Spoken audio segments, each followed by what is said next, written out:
الجنة أصحاب النار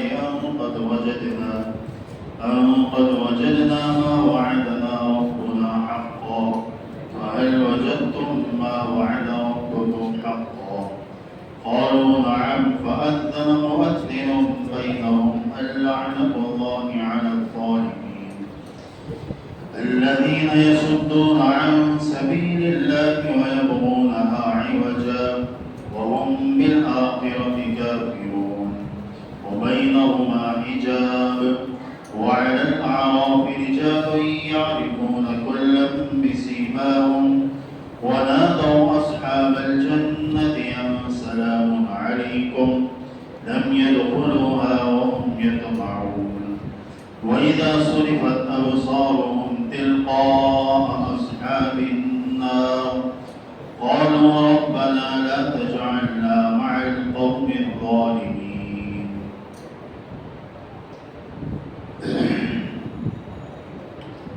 ونادى أصحاب الجنة اور پکاریں گے جنت والے اصحاب النار جہنم والوں ان قد وجدنا ما وعدنا ربنا حقا یہ کہ تحقیق کہ ہم نے اپنے رب کے وعدے کو سچا پایا فَهَلْ وَجَدْتُمْ مَا وَعَدَ رَبُّكُمْ حَقًّا کیا تم نے بھی اپنے رب کے وعدے کو حق پایا قالوا نعم تو کہیں گے کہ ہاں جی ہاں ہم نے بھی حق پایا فَأَذَّنَ مُؤَذِّنٌ بَيْنَهُمْ ان کے بیچ کے اندر سے ایک پکارنے والا پکارے گا اللعنۃ اللہ علی الظالمین کہ اللہ کی لعنت ہو ظالموں کے اوپر اس آیت کریمہ کے اندر اللہ سبحانہ و تعالی جنت اور جہنم والوں کی آپس کی بات چیت کو بیان فرما رہے ہیں وہاں سے بھی بات چیت ہوگی بتائیے چلا جنت والے جہنم والوں کو دیکھ سکیں گے اور جہنم والے جنت والوں کو دیکھ سکیں گے ان کے بیچ کے اندر باتیں ہوگی تو اسی بات کو اللہ سبحانہ و تعالیٰ نے اس آیت کریمہ کے اندر ذکر فرمایا کہ جنت والے جہنم والوں سے پوچھیں گے کہ ہم سے تو ہمارے رب نے جو وعدہ کیا تھا اس کو تو ہم نے پا لیا ہمارے رب نے ہم سے وعدہ کیا تھا نیک اعمال کے اوپر جنت ملے گی ہمارے صالحہ کے اوپر تمہارے درجات کو بلند کیا جائے گا اسلام کے اوپر ایمان کے اوپر ہمارے صالحہ کے اوپر نمازوں کے اوپر جو جو وعدے اللہ نے ہم سے کیے تھے وہ سارے وعدے ہم نے پا لیے جنت کے اندر اس کا بدلہ ہمیں مل چکا جنت کے بدلے کے اندر تو پھر وہ جنت والے جہنم والوں سے پوچھیں گے فَهَلْ وَجَدْتُمْ مَا وَعَدَ رَبُّكُمْ حَقًّا کہ تم سے جو تمہارے رب نے وعدے کیے تھے کیا ان وعدوں کو تم نے سچا پایا کہ نہیں پایا یعنی جو اللہ کا وعدہ تھا نافرمانیوں کے اوپر ہم جہنم دیں گے کفر کے اوپر جہنم کے جو عذابات ملیں گے شرک کے اوپر اللہ کی نافرمانی کے اوپر پکڑ ہوگی یہ سارے وعدے جو تمہیں کہے جاتے تھے دنیا کے اندر کیا تم نے ان وعدوں کو حق پایا کہ نہیں پایا تو کہیں گے کہ نعم ہاں ہم نے بھی اپنے رب کے وعدوں کو سچا پایا یعنی جو باتیں آج انسان کو سمجھ میں نہیں آ رہی وہ مرنے کے بعد سمجھ میں آ جائے گی اور مرنے کے بعد ساری چیزیں کلیئر ہو جائے گی ساری باتیں سمجھ میں آ جائے گی اور مرنے کے بعد چونکہ وہ ساری چیزیں جو دنیا میں کہی گئی تھی اس کو وہ سب اپنی آنکھوں سے دیکھے گا انسان وہ ساری چیزیں اپنی آنکھوں سے دیکھے گا اب یہاں دنیا میں رہتے ہوئے ہم سے جو ہے بہت سارے وعدے کیے جا رہے ہیں کہ بھائی روزے کے اوپر یہ ثواب ملے گا نماز پڑھنے کے اوپر یہ ثواب ملے گا حج کرنے کے اوپر یہ ثواب ملے گا ہمارے صالحہ کرنے کے اوپر یہ ثواب ملے گا یہ ساری چیزیں ہم سے کہی جا رہی ہے لیکن ہماری سمجھ میں نہیں آ رہی ہے ابھی ہماری سمجھ میں نہیں آ رہی کہ ایسا بھی ہوگا ایک ادنا سے ایمان والے کو اللہ اس دنیا سے 100 گنا بڑی جنت دے گا اور وہ بھی 7 زمین اور 7 آسمان سے بڑھ کر یہ بات ہماری سمجھ میں نہیں آ رہی یہ بات ابھی حالانکہ یہ وعدہ ہے اللہ کے نبی صلی اللہ علیہ وسلم کی حدیث ہے اور ہم سے یہ وعدہ کر لیا گیا کہ یہ تمہیں ملے گا یہ ساری چیزیں پڑھنے کے بعد انسان کو سمجھ میں آئے گی ابھی تو ہمیں ان باتوں پر یقین رکھنا کیا رکھنا ہے یقین اور یقین کا دوسرا نام ہے ایمان یقین کا نام کیا ہے ایمان کی باتوں پر ہمارا ایمان ہونا ضروری ہے اس کے بغیر تو کام نہیں چلے گا. الذین یؤمنون بالغیب ویقیمون الصلاۃ ومما رزقناہم ينفقون. یہ اصل ایمان ہے. غیب کی چیزوں پر ایمان لے آنا, دیکھی چیزوں کے اوپر ایمان لانا کوئی بڑی بات نہیں ہے. ایک چیز کو میں نے دیکھ لیا پھر میں مانو کہ ہاں یہ صحیح ہے, یہ حق ہے, یہ سچی بات ہے, یہ ایمان غیر معتبر ہے, اس کا کوئی اعتبار نہیں ہے. ایک ہے خبر کے اوپر, نبی کی خبر کے اوپر بن دیکھے ایمان لے آنا, بن دیکھے ایمان لے آنا, یہ قابل اعتبار ہے. اس ایمان کا اعتبار ہے, یہ قابل قبول ہے. اسی کو اللہ فرماتے ہیں کہ یؤمنون بالغیب, کہ بن دیکھے لوگ ایمان لائے, کہ نہ انہوں نے جنت کو دیکھا, نہ جہنم کو دیکھا, نہ اللہ کو دیکھا, نہ فرشتوں کو دیکھا. آخرت کا تذکرہ ہمارے سامنے ہو رہا ہے لیکن ہم نے دیکھا نہیں. خبر کا تذکرہ ہمارے سامنے ہو رہا ہے لیکن خبر کے منظر کو ہم نے دیکھا نہیں ہے. پل صراط کا ذکر ہمارے سامنے ہو رہا ہے, پل صراط کو ہم نے دیکھا نہیں ہے. قیامت کا ذکر ہمارے سامنے ہو رہا ہے لیکن قیامت کو ہم نے دیکھا نہیں ہے. لیکن ساری چیزوں کے باوجود ہمارا دل سے اعتقاد اور ایمان ہے کہ یہ ساری چیزیں ہیں, یہ ساری چیزیں ہیں, یہ ہے اور ہو کر رہے گی. پڑھنے کے بعد یہ ساری چیزیں سمجھ میں آ جائے گی. تو اسی کو ایمان بالغیب کہا گیا کہ بن دے کے ایمان لانا, اور یہی ایمان اللہ کے یہاں معتبر ہے. یہ ایمان کیا ہے؟ اللہ کے یہاں معتبر ہے. دیکھنے والا ایمان یہ اللہ کے یہاں معتبر نہیں ہے, اور اللہ اس کا تقاضا بھی نہیں کر رہا. اللہ سبحانہ و تعالیٰ اس کا مطالبہ بھی ہم سے نہیں کر رہا ہے کہ بھائی دیکھنے والا ایمان لاؤ. اللہ تو وہ ایمان کا مطالبہ کر رہا ہے جو تم نے نہیں دیکھا اور رسول نے جس کی تمہیں خبر دی, بس اس کے اوپر ایمان لے آؤ. یہ اصل تمہارا امتحان, یہ اصل کیا ہے؟ تمہارا امتحان ہے, یہ اصل تمہاری آزمائش ہے.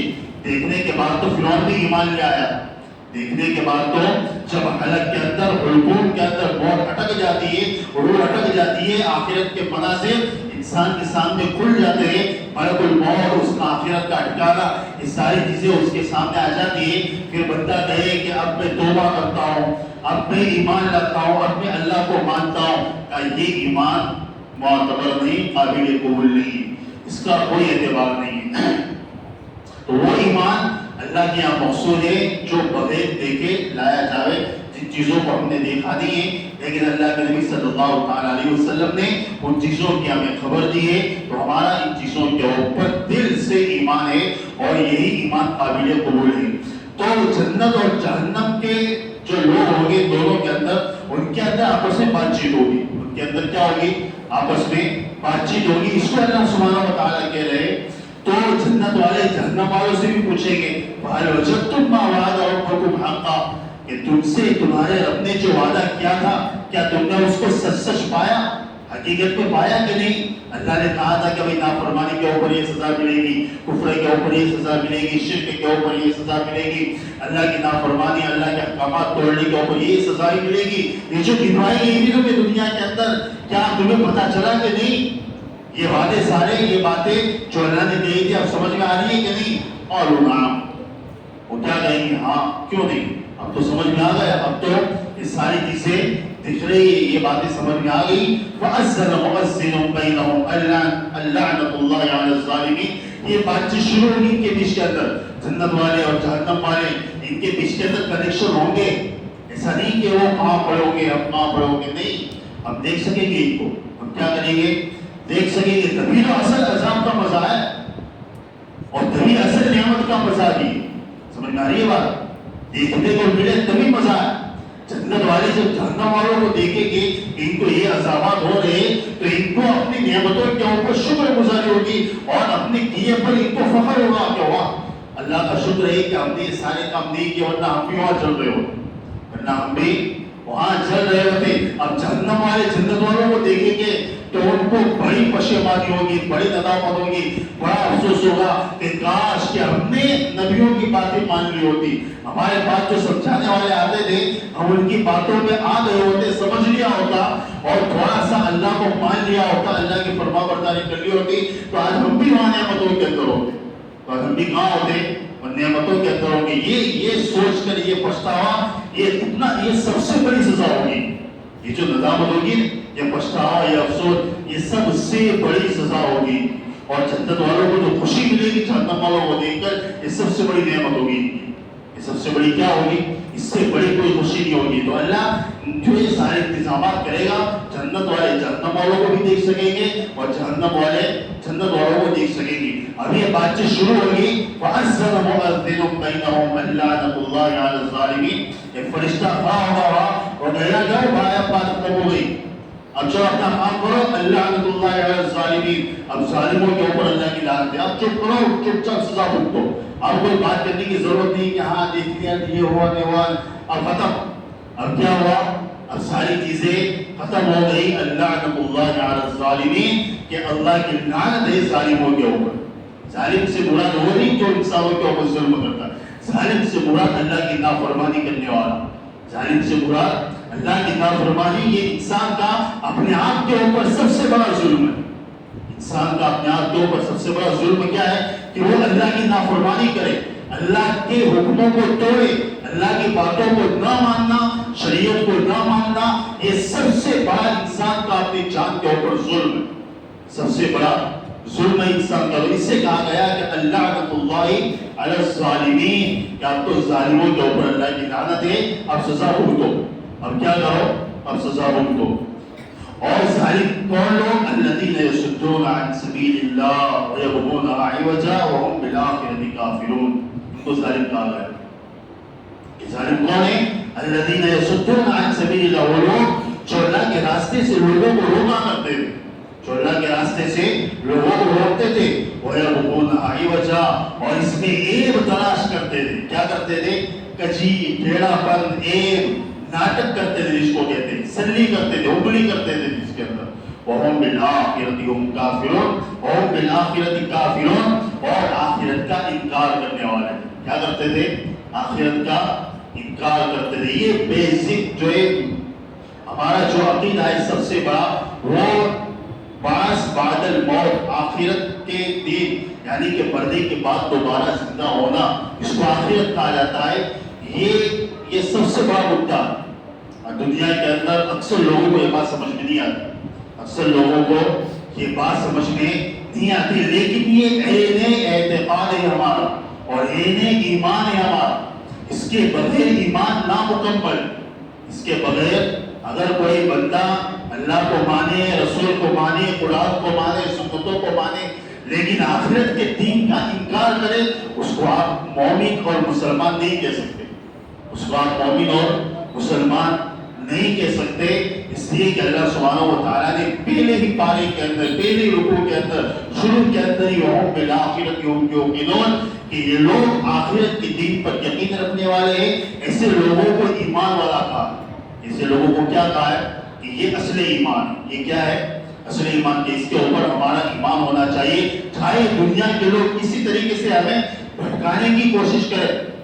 دوسرے مذہبوں کے اندر تو 7 جنم ہوتے، کسی کے اندر 8 جنم ہوتے، کسی کے اندر 10 جنم ہوتے، بہت سارے مذہب ہوتے ہیں کہ بھائی ان کی مانیتا ہوتی ہے کہ اس جنم کے اندر اگر ہم نے کوئی اچھا کام کیا ہے تو دوسرے جنم کے اندر اچھے آدمی بن کے آئیں گے، اور اگر کوئی برا کام کیا ہے تو کہا کہ کتوں کے جو شکل کے اندر آئیں گے، جانوروں کی شکل کے اندر آئیں گے۔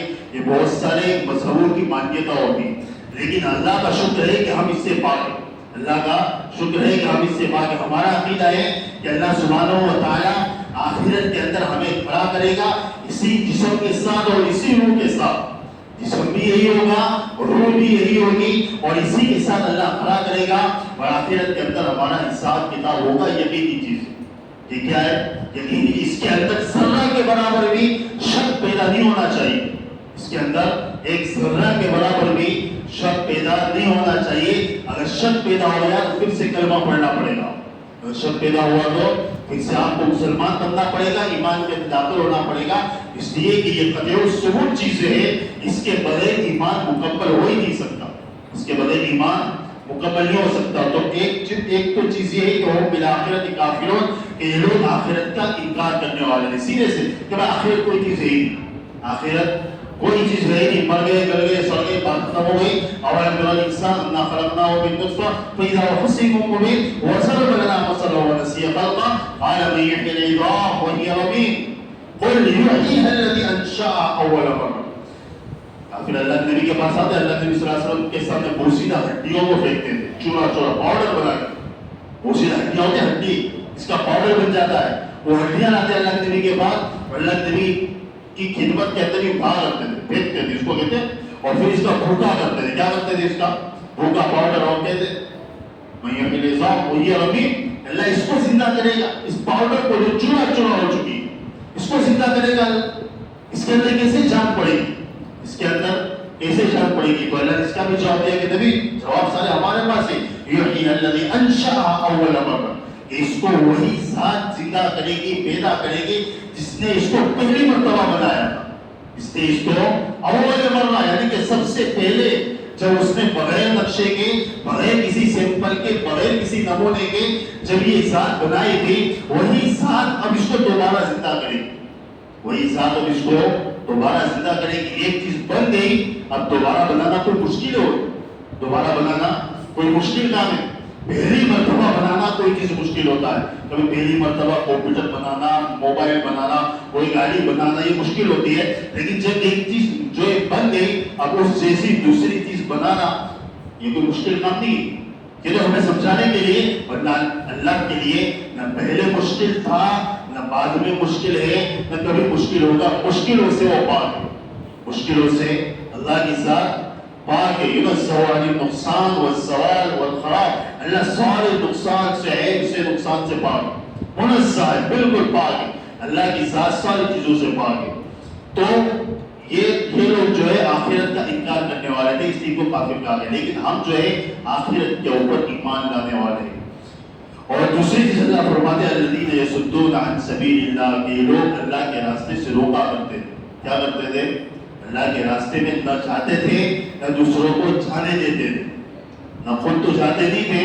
اب اللہ کے راستے کی آوازیں رکھتے تھے کہ چلو اللہ کے راستے کے اندر نکلنا ہے, تو یہ لوگ نہ جاتے تھے نہ دوسروں کو جانے دیتے تھے, اور یہ رکاوٹ کا ذریعہ بنتے تھے, لوگوں کو روکتے تھے باتیں بنا کر کے, بھائی تو اللہ کے راستے میں چلا جائے گا, پیچھے تیری بیوی کا کیا ہوگا, تیرے بچوں کا کیا ہوگا, تیرے گھر کا کیا ہوگا, تیری روزی روٹی کا کیا ہوگا, تیری جو دکان کا کیا ہوگا, مکان کا کیا ہوگا. تو اس کا تو سوچ ایسی باتیں بنا کے لوگوں کو روکا کرتے تھے. یصدون عن سبیل اللہ وَيَبْغُونَهَا عِوَجًا, اور اس کے اندر کمی تلاش کیا کرتے تھے, عیب تلاش کیا کرتے تھے. آج بھی دنیا کے اندر بہت سارے مسلمان, جس کو ہم مسلمان کہتے ہیں, اس کا حالانکہ اسلام سے ان کا کوئی دور تک کوئی تعلق نہیں ہوتا, لیکن پھر بھی دنیاوی اعتبار سے ایسے لوگوں کو مسلمان کہا جاتا ہے جو وَيَبْغُونَهَا عِوَجًا, جو ہمیشہ خود مسلمان, لیکن مسلمان کا نام بھی ہو اس کے پاس, اور اس کے باپ دادا بھی مسلمان ہیں, لیکن پھر بھی اسلامی احکامات کو اٹھا کر اس میں عیوب تلاش کرتے ہیں. کیا کرتے ہیں؟ عیبوں کو تلاش کرتے ہیں کہ کہیں سے کوئی عیب مل جائے, اس کو پھر جو اٹھایا جائے, اس مدعے کو پبلک کے اندر لایا جائے اور اسلام کو بدنام کیا جائے. جیسے کہ جو طلاق ثلاثہ کا مسئلہ چلا ابھی, تو طلاق ثلاثہ کے اندر, طلاق ثلاثہ مطلب 3 طلاق کا مسئلہ چلا تھا گورنمنٹ کی طرف سے, تو اس کے اندر بڑے بڑے مسلمان لبرل قسم کے لوگ, اس کو آزاد خیال کے لوگ کہا جاتا, جو پڑھے لکھے, دنیا کے اعتبار سے زیادہ پڑھے لکھے, دین کے اعتبار سے بالکل گورے, انہوں نے سب نے مل کے جو ہے سرکار کو سپورٹ کیا کہ نہیں, سرکار اس معاملے میں درست ہے. سرکار کیا ہے, حکومت اس معاملے کے اندر درست ہے.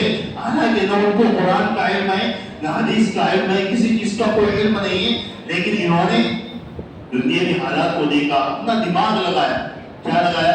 اپنا دماغ لگایا, اپنی عقل لگائی, اور اپنے کم علمی کا شکار ہو کر, جو علم ہے دنیا کا ہو تو کم ہی ہوگا, اور زیادہ نہیں کہہ سکتے اس کو. دنیا کا علم کتنا بھی آ جائے پھر بھی بندہ جاہل کا جاہل ہی رہے گا. پھر بھی کیا کہیں گے اس کو, کیا کہیں گے اس کو, جاہل. جب تک اس کے پاس قرآن اور حدیث کا علم نہیں ہے, آپ اس کو عالم نہیں کہہ سکتے.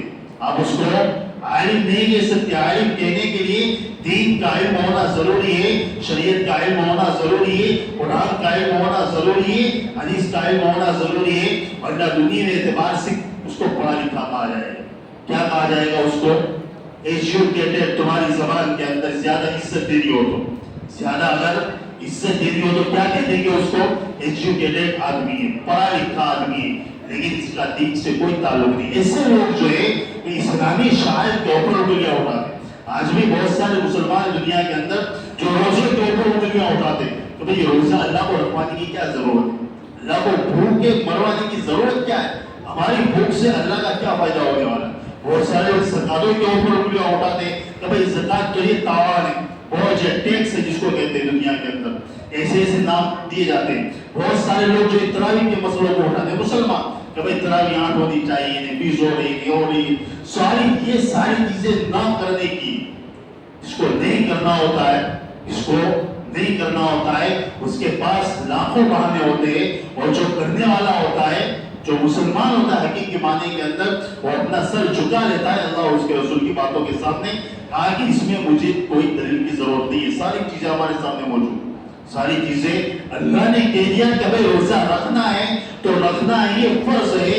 اب اس کے اندر دماغ کو لگانے کی کوئی ضرورت نہیں ہے، اس کا نام مسلمان، اس کا نام کیا ہے؟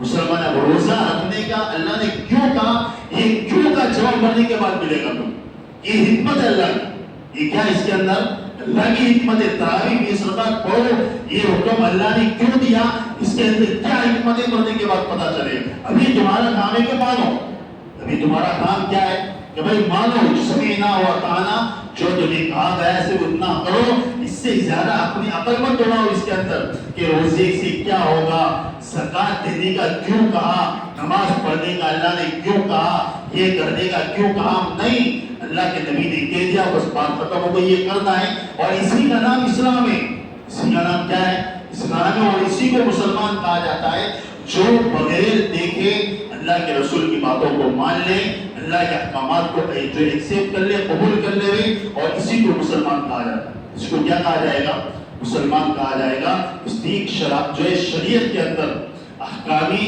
جو اللہ کے احکامات ہیں، جو اللہ سبحانہ و تعالیٰ کے فیصلے ہیں، اس کے اندر کبھی بھی اپنی عقل مت چلاؤ۔ جتنے بھی لوگ دنیا کے اندر جنہوں نے عقلیں چلائی، جنہوں نے دماغ سے کام لیا، آج سب کے سب گمراہ پڑے، سب کے سے چاہے وہ اسلامی اسٹوڈنٹ کے نام سے جانے جاتے ہیں، لیکن ہے وہ گمراہ۔ یہ کیا ہے، آج دنیا کے اندر لوگ بہت سارے ہوئی، کیونکہ جہاں فتنہ ہوتا ہے اس کے ساتھ چلنے والے بہت سارے لوگ ہوتے ہیں، ان کے بھی جو مقلد ہوتے ہیں، ان کی بھی تقلید کرنے والے ہوتے ہیں، ان کی باتوں کو بھی ماننے والے ہوتے ہیں، ایسے لوگ بھی مارکیٹ میں چلتے ہیں، ایسے لوگ بھی مارکیٹ میں مشہور ہو جاتے ہیں، چلتے رہتے ہیں، لیکن وہ ضلالت اور گمراہی کے دہانے کے اوپر کھڑے ہوتے ہیں۔ جو لوگ اپنے دماغ کو شریعت کے اندر چلاتے ہیں، قرآن کے اندر نقص نکالتے ہیں کہ قرآن کے اندر یہ کیوں کہا گیا، قرآن کے اندر ایسا کیوں نہیں کہا گیا، تو اللہ سے بڑا تھوڑی، تو اللہ سے بڑا ہوگا۔